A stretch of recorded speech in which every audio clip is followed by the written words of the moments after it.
Rendu en 95, il y a eu toute l'époque des grandes restructurations, mais on a commencé à avoir l'époque des contrats de longue durée, des concessions majeures. Les restructurations, rationalisations, délocalisations. On a eu plein de choses qui ont affecté le Québec.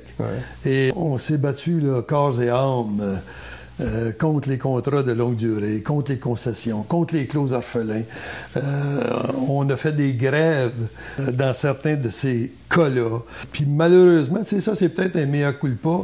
Je l'ai peut-être mal fait au niveau de la représentation à la FTQ, mais les autres syndicats étaient plus facilement acquiesçables à ces demandes-là de la part de la partie patronale. Ça inclut la CSN, ça, là.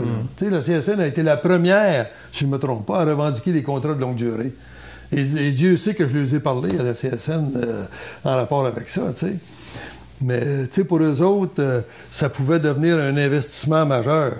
L'investissement va venir pareil, là, même si tu n'as pas un contrat de 24 ans, là, tu sais, à un moment donné, c'est ton droit que tu concèdes. C'est ton droit de négocier une convention collective que tu concèdes, le seul que tu as. Tu lui dis, je m'en débarrasse pour 10 ans, je vous signe un contrat. C'est bien plus facile pour les représentants syndicaux, puis tu le sais, André, de négocier des conventions comme ça. On n'a même pas besoin de revoir nos groupes avant 8 ans, 9 ans, 10 ans, 12 ans pour négocier une convention. Tu sais, mais tu perds tout.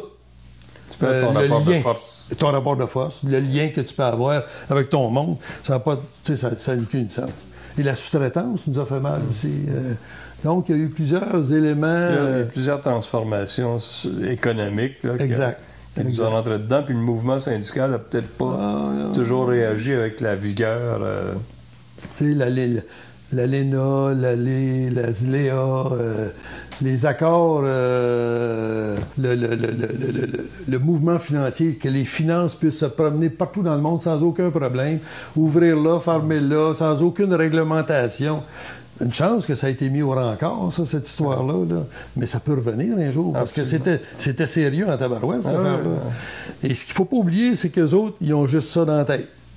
Ils ne visent que c'est parce que ce qu'on oublie, c'est que c'est le fondement même du capitalisme. Le capitalisme n'est pas fait pour être réglementé. Il est fait pour être libre. C'est le free for all. Ah, c'est ça.